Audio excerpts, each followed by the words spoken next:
The Dragon King sat on his massive throne made of black steel and glowing crystal. His wings, bigger than the palace gates, stretched wide, casting shadows over the trembling soldiers below. He was ancient, taller than any dragon, with scales that shimmered like molten metal. His eyes burned like twin suns, and everyone who looked at him felt fear deep in their bones.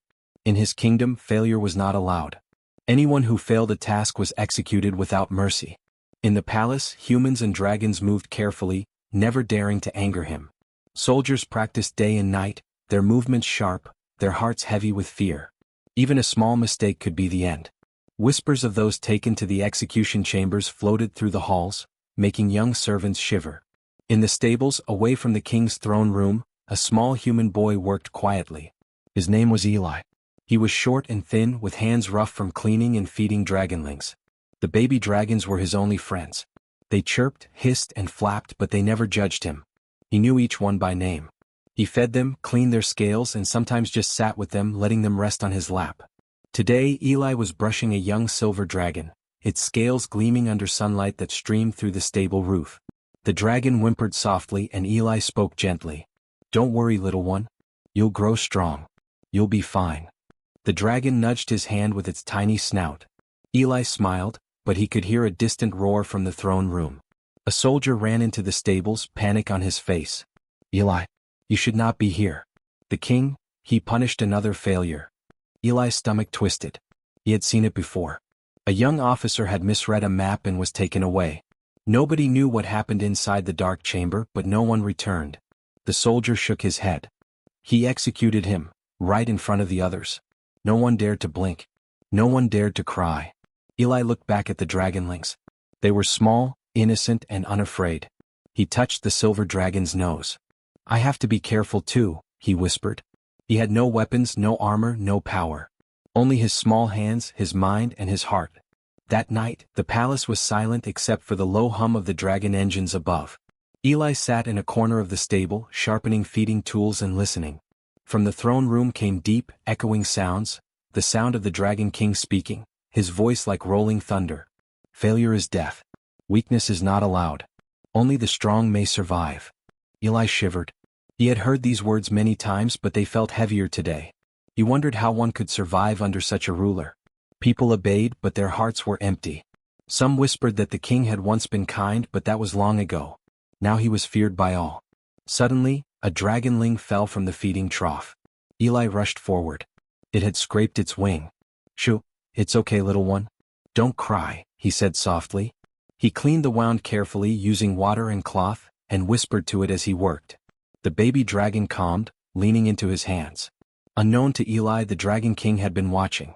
From the throne room, he observed through a crystal window that could see every corner of the palace. He watched the small human treat the dragons with care, something his soldiers never did. He watched the boy's gentle hands, his soft words, and the way the dragons trusted him. The Dragon King narrowed his eyes. He did not understand this feeling stirring inside him. Was it curiosity? Or something else? He had ruled for centuries, and no human had ever made him feel anything but irritation or anger. And yet, this small, weak creature fascinated him. The next morning, the king summoned all the palace staff and soldiers. A young engineer had failed to complete a machine. The crowd held its breath. The Dragon King's roar echoed through the city, shaking windows and doors. Flames licked the edges of the throne room as the execution chamber was opened.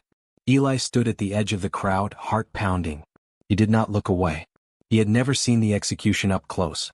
The engineer knelt, pleading silently, but the king's claws were sharp and swift. When it was done, the crowd gasped, but Eli noticed something else. Among the flames and fury, the king's gaze flickered briefly toward the stables. Eli did not move. He kept his eyes on the dragons he cared for, brushing their scales as if nothing had happened. And the king watched. Later, as Eli fed the baby dragons again, he felt a strange weight in the air. The king's presence was near, but he did not roar. He simply watched. Eli did not know if it was curiosity or something more. But something had changed. For the first time, a small human boy had caught the attention of the Dragon King, not with power, not with strength, but with something else entirely. And in the deep, dark heart of the palace, the Dragon King began to wonder about this human. The next morning, the palace was quiet except for the soft flapping of dragon wings. Eli moved through the stables, carrying buckets of water for the young dragons. He hummed softly to himself. The dragons chirped back, happy and calm. Nothing in the world felt as safe as this place. Suddenly, a shadow fell across the stable floor. Eli looked up and froze. The Dragon King stood at the doorway, massive and silent. His eyes glowed like fire. Eli swallowed hard. He had never seen the king enter the stables before. Soldiers usually brought him food or tools, never watched the humans. "Why do you spend so much time with them?" the king asked, his voice deep and echoing. The dragons hissed softly, unsure of this powerful presence. Eli stepped back instinctively, holding the silver dragon close. I take care of them," Eli said, trying to keep his voice steady. "They are young and need attention. If I don't feed them or clean them, they could get sick." The Dragon King's eyes narrowed. "Humans are weak. You are weak. Yet you protect them instead of fearing them." He moved closer. The floor trembled under his claws. Eli's heart pounded. "Why do you not run like the others?" the king asked, his voice lower now, almost curious. "I am not afraid of them," Eli said quietly. "They are my friends. They do not hurt me. Why would I hurt them?" He held the silver dragon tighter. The king's gaze lingered on the boy. He had ruled for centuries, punishing failure without thought. No one had ever spoken like this to him. Soldiers bowed, citizens hid, but this human looked him in the eyes without trembling. The king felt something strange, something he could not name. "You are small," the king said finally, "but there is courage in you. Many soldiers die without it. You survive." He turned, wings stretching wide, casting a dark shadow over the stable. Then he left, moving silently, leaving Eli alone. Eli exhaled slowly, his hands still shaking. The dragons chirped softly around him. He knew the king was powerful, dangerous, and feared by all. Yet somehow the boy felt that he had done nothing wrong. Caring for the dragons was natural. It was simple. Over the next days the Dragon King returned several times. Each time he watched silently, never speaking but observing. Eli worked as always, feeding, cleaning, and talking to the dragons. Sometimes he would hum and the dragons would settle around him. The king saw the trust the dragons had in the boy. He saw their small eyes follow his hands, their tiny wings rest gently against his arms. The soldiers noticed the king's interest and whispered among themselves. "Why does he watch the human?" one asked. Another shook his head. "He has never paid attention to anyone like this before." Eli did not notice the whispers. He only noticed the dragons. There was a small black dragon, weaker than the others. It could not stand well on its legs and it often fell. Eli picked it up, fed it slowly, and sang softly. The black dragon blinked at him with trust. The king watched from above, unmoving, but a strange feeling stirred inside him. He had always believed strength came from power, fear, and obedience. Soldiers, dragons, humans, everyone must follow or die. Yet this human showed something different. Care, patience, understanding. The king did not know these were forms of strength. That night, a problem arose in the palace. One of the large dragons had escaped from its pen. It was furious, flapping wings and smashing objects in the hall. Soldiers ran, shouting orders, trying to control it. Eli heard the commotion and ran. He entered the hall cautiously. The dragon hissed and snapped at him, but he did not step back. He spoke softly. "Easy, easy. I am here to help. You are safe." Slowly he approached. The dragon paused, its eyes focused on the boy. Eli extended his hand. The dragon stepped forward, trembling, and allowed him to guide it back to its pen. The Dragon King watched from above, silent. His eyes widened slightly. Soldiers had tried and failed to control the dragon, but the small human had done it with no weapons, no force, only patience. The king could not hide his curiosity. Eli returned to the stables, the dragons following him quietly. He did not know the king had witnessed everything. He only knew that the dragons were safe. That was all that mattered. In the throne room, the Dragon King paced, wings folding and unfolding slowly. He had ruled for centuries and seen countless humans and dragons fail. But this boy had succeeded where others had not. And for the first time in many years, the king felt a strange thought. Perhaps there was more to strength than fear. Perhaps humans were not entirely weak. The next morning, the king appeared again at the edge of the stables. Eli looked up, heart still racing. But now he did not feel fear. The dragons chirped softly around him. And the king watched, silent, learning. A small human boy had begun to capture the attention of the Dragon King, not with power, not with weapons, but with something new, something dangerous, compassion. And the Dragon King, ancient and feared, began to wonder what it could mean. The Dragon King had never seen anyone like Eli. A A small human boy with no armor, no weapons, no power, yet he moved among dragons as if he belonged. The king could not stop thinking about him. Perhaps curiosity had grown into something else. Perhaps it was admiration. Or perhaps it was fear, the kind he had never felt before. One morning the king summoned all the palace staff and soldiers. His roar echoed across the floating city, shaking windows and doors. A challenge, he announced, will decide who is worthy. Anyone who fails will face execution. His eyes scanned the crowd, settling briefly on Eli. The boy's heart skipped a beat. He had never faced a test like this before. The challenge was simple in words but impossible in practice. A young dragon newly hatched had grown wild and aggressive. It had torn through cages, destroyed feeding stations, and bitten anyone who came near. Soldiers and dragon trainers had tried to control it, but all had failed. The Dragon King's claws had almost reached the execution chamber. "Control it," the king said, "or die." The soldiers shivered. No one dared volunteer. Then Eli stepped forward. Gasps rose from the crowd. The Dragon King raised an eyebrow. "You," he said. "Do you even understand what you risk?" "I do," Eli replied. "I will try." The crowd murmured, thinking the boy would die. The young dragon hissed and lunged as Eli entered the chamber. Its claws scraped the metal floor. Its teeth glinted in the sunlight streaming through the high windows. Eli froze for a moment, then kneeled on the floor, keeping his hands open. "Easy, easy," he said softly. "I won't hurt you. You're safe." The dragon growled but stopped, staring at him. Eli did not move.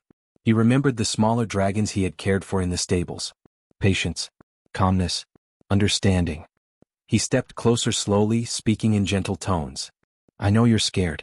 I know you're angry. But you don't have to fight me." The dragon twitched its tail and hissed again. Eli did not flinch. Slowly, carefully, he extended a hand. The dragon's nose sniffed it, hesitant. Eli smiled softly. "Good. You trust me. That's good." He stroked the dragon's scales lightly, letting it feel his warmth. The crowd watched in stunned silence. No one had ever seen a dragon calm so quickly. The Dragon King leaned forward, wings folded, watching every move. He had ruled for centuries with fear and power. No one had ever controlled a dragon without force. But this boy, small and fragile, had done it. Slowly, the dragon lowered its head, allowing Eli to guide it back to its pen. The soldiers whispered. The crowd gasped. The king did not speak. He only watched. Eli returned to the stables, his hands shaking, but the dragons around him chirped softly, sensing his calm. He fed them, cleaned their scales, and spoke gently. He did not think about the king's gaze. He only thought about the dragons. That night, the king paced in his throne room. He had seen many humans fail, many soldiers die, and many dragons refuse control. Yet Eli had succeeded. Without weapons. Without power. Without fear. Only patience and care. The king could not understand it. Strength had always meant domination. Power had always meant fear. Yet this boy, weaker than all others, had shown strength greater than any soldier. The idea unsettled him. He had never felt this before. Curiosity had become confusion, and confusion had become something strange, respect. The next morning the king returned to the stables. Eli was there, feeding the dragons as always. The young black dragon, weak and trembling, curled beside him. The king watched quietly. Eli looked up and met his gaze. There was no fear in the boy's eyes, only calm determination. The king felt a strange pull in his chest. He could not look away. "Why do you succeed where others fail?" the king asked finally, his voice low. "They are stronger, larger, more trained. Yet you," he paused, uncertain. "You use no weapons. No force. And yet they obey you." "I do not command them," Eli said simply. "I listen. I understand. I care. That is all." The king folded his wings and looked away. No human had ever spoken to him like this. No human had ever taught him something he did not already know.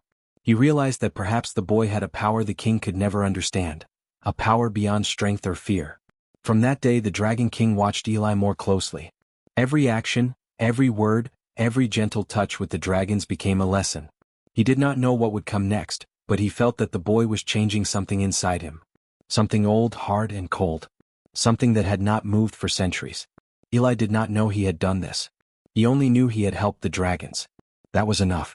Yet the Dragon King had begun to see the world differently. Perhaps strength was not only in fire and claws. Perhaps true strength could come from a small human boy with courage, patience, and a heart full of care. And for the first time in centuries, the Dragon King wondered if he had been wrong about everything he believed. The Dragon King sat alone in his throne room high above the city. His massive wings folded slowly behind him, and his eyes glowed with a fire he could not control. He had watched Eli for many days now. The small human boy had done things no soldier, no dragon, and no human servant had ever done before. He had calmed dragons that were too wild to control. He had faced challenges without fear. And he had survived. The king had never felt anything like this. Curiosity had grown into something strange. He could not name it. It was not anger, not fear, not irritation.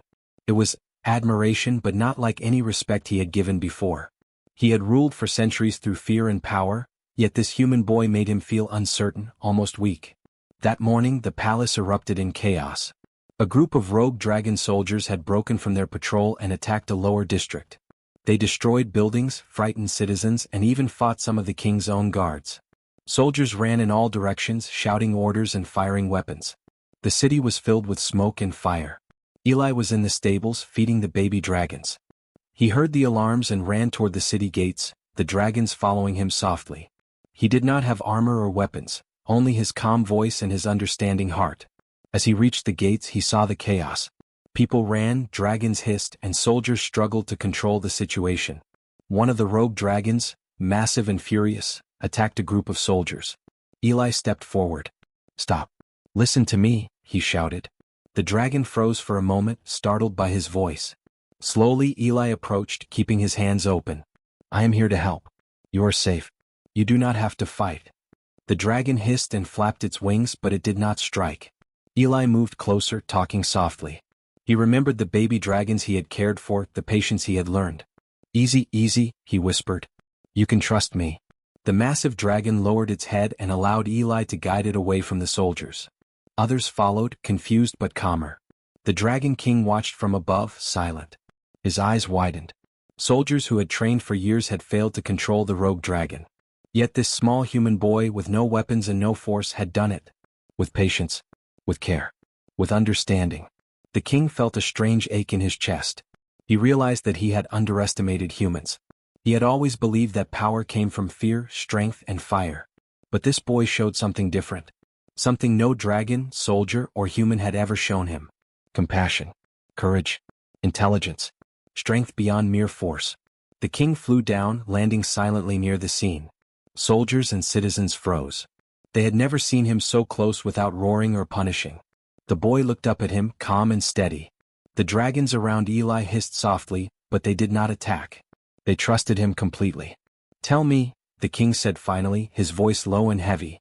"How do you succeed where all others fail?" Eli looked up, not afraid. "I do not command them," he said. "I do not fight them. I listen. I understand. I care. That is all." The king's eyes narrowed, but he did not move. No human had ever spoken to him like this. No human had ever shown him a way of thinking he could not control. And yet, the words were simple and they made sense. For the first time in centuries, the Dragon King felt doubt. He questioned his own methods, his own rule, his own heart. He had executed countless humans and dragons for failure, believing it was strength. But Eli had succeeded without harming anyone. He had survived without fear.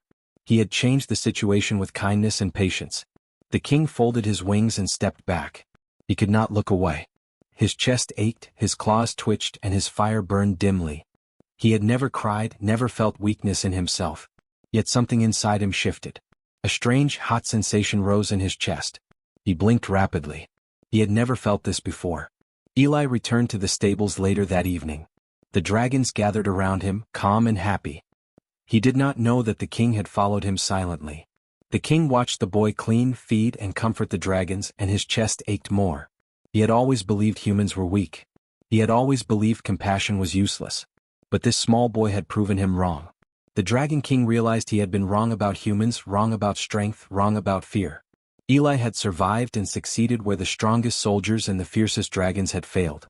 The king's heart, ancient and hardened by centuries of rule, began to change. He did not roar, he did not punish, and he did not speak. He simply watched. And in the quiet of the stables, the Dragon King felt something no ruler had ever felt before. For the first time in his life he felt moved. Something soft and deep inside him stirred. Something that might even be called tears. The Dragon King stayed in the shadows of the stables, watching Eli feed and care for the dragons. He had never seen a human act like this. Every movement was careful, every word gentle, every touch filled with patience. The king could not understand it. Strength, power, fear, none of these explained what he was seeing. Yet he felt something stir deep in his chest, something he had not felt for centuries. The palace was quiet that morning, but tension hung in the air. Rumors had spread of a small human who could calm dragons, who faced danger without weapons or armor, and who had survived challenges that had killed soldiers and humans alike. Citizens whispered. Soldiers stared. Dragons watched. And the Dragon King observed, silently waiting.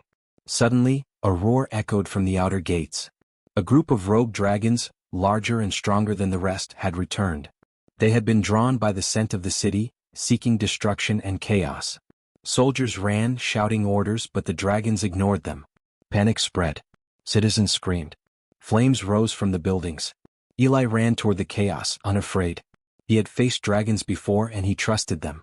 Easy, he called softly. Calm down. You are safe. His voice carried over the roaring, over the chaos, over the fear. Slowly the rogue dragons paused, watching him. They sniffed the air, confused by the small human who did not flee. The Dragon King followed silently, his wings folded behind him. He had never flown this close to danger without attacking. Something inside him told him to stay, to watch, to learn. He could not look away. Eli stepped closer to the largest rogue dragon. It lowered its head, but its eyes were wild and dangerous. Eli kneeled, keeping his hands open. I am not your enemy, he whispered. I only want to help. You are not alone. You can trust me. The dragon hesitated, then slowly moved toward him. Eli reached out his hand, stroking its scales gently. The other dragons followed, sensing the calm he carried. Soldiers stared in disbelief. Citizens gasped. The dragon that had terrified everyone now allowed a human to guide it, without fear, without violence. The Dragon King watched, silent. His chest tightened. He had seen countless humans fail. He had executed soldiers and humans alike for weakness. But this boy, this small, fragile human, had done what no one else could. He had faced fear, danger, and death and had succeeded. Not with fire, not with claws, not with weapons. But with patience, understanding, and care. The king felt something strange. His claws itched, not for battle but for something else. His eyes burned, not with anger but with a feeling he could not name. He had ruled with fear, with power, with dominance for centuries. And now he realized that strength could come from a small human boy who had courage, wisdom, and a heart that could love even the fiercest dragons. Eli guided the rogue dragons back to their pens. The city was safe again, without a single strike from swords or fire. The soldiers stared, unsure what to do. The king descended quietly beside Eli. His eyes glowed softly, not with fire but with something else, something almost human. You have done what no one else could, the king said. His voice was low, heavy, and filled with awe. You have succeeded where my strongest warriors failed. You have survived where others perished. You have faced dragons without weapons, without armor, without fear, and yet you have triumphed. Eli looked up, surprised to hear the king speak kindly. I only wanted to help, he said simply. I never thought about triumph. I only thought about the dragons. The king paused. He had executed countless humans for failure. He had ruled through fear for centuries. Yet here was a human, small and fragile, who had shown him a kind of power he had never known. The king felt tears prick his eyes, though he tried to hide them. He had never cried, never felt weakness, never admitted that he could be moved. But Eli had changed that. For the first time in centuries the Dragon King knelt, not to fear or obedience, but in respect and wonder. His great wings folded around him, shielding him as if he were hiding. And for the first time the kingdom saw him not as a tyrant, but as a being capable of change.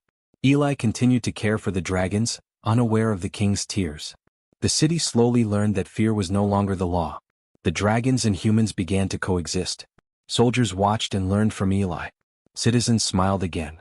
And the Dragon King, once feared and unyielding, learned that strength could be gentle, courage could be quiet, and a small human could change the fate of an empire. And so, the empire that had been ruled by fear began to change, not because of fire or claws, not because of power or weapons, but because of a small, kind, and brave human who had faced the impossible and shown the Dragon King the meaning of true strength. The Dragon King wept silently, for he had finally understood.